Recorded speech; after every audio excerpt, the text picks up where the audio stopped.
All right, guys, an update. Look how amazing it's looking.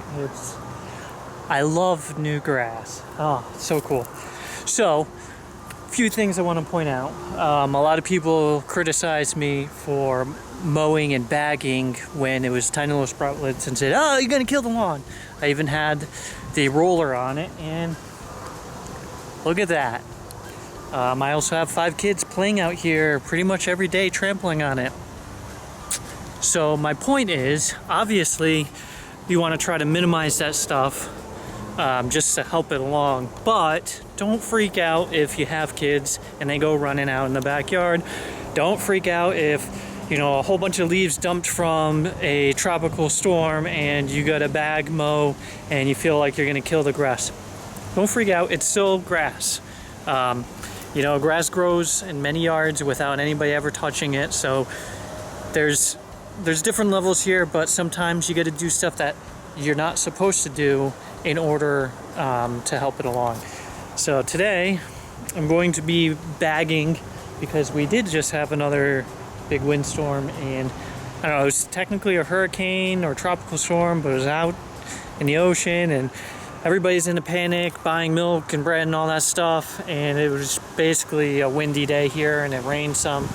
So anyways, I'm going to pick up some sticks and hopefully any rocks so I don't bust another blade and get started.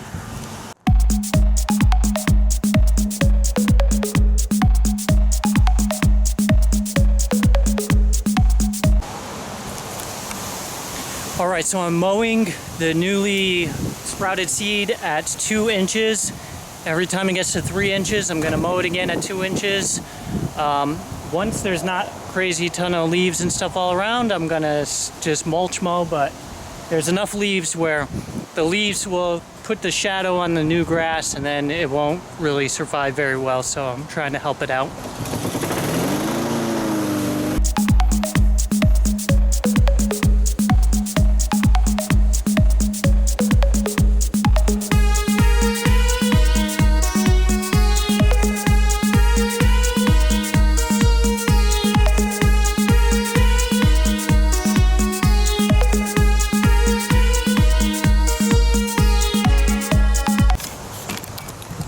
Let's get some close-up action.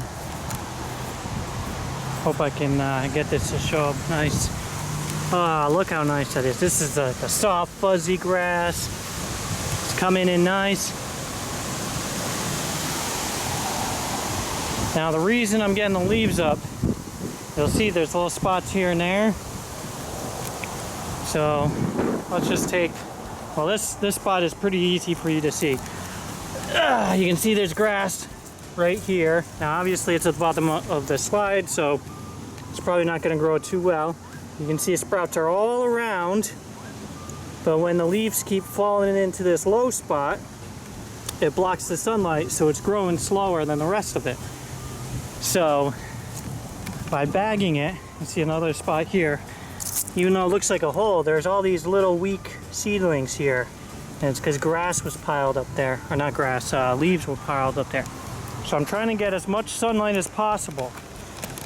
So sometimes you might have to mow when that's not the best thing, because there's leaves and other stuff on top of the seedlings, which is worse than mowing. So you weigh the pros and cons, and then soil looks pretty wet except for that spot over there, so I'm going to water that by hand, of course. Now that's another thing. I've been hand watering all this. Because of the storm, we had a couple days where I didn't have to water, so that was nice. But you can do this without using irrigation, and it's doing really well. So there you go, that's the update. So remember, someone actually private messaged me when to cut new grass. I always cut it down to 2 inches when it reaches 3 inches. Whether I'm overseeding or whether anything, that's just 3 to 2.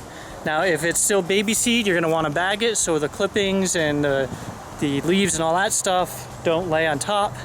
And then once it's vigorous enough, then you can switch back to mulch mowing and get the benefits of that. So have fun.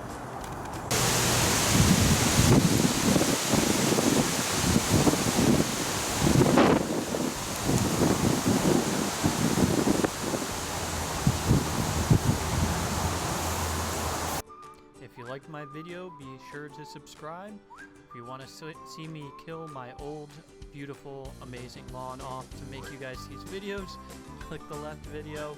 If you want to see how I spread peat moss, click on the right one. Thanks for watching.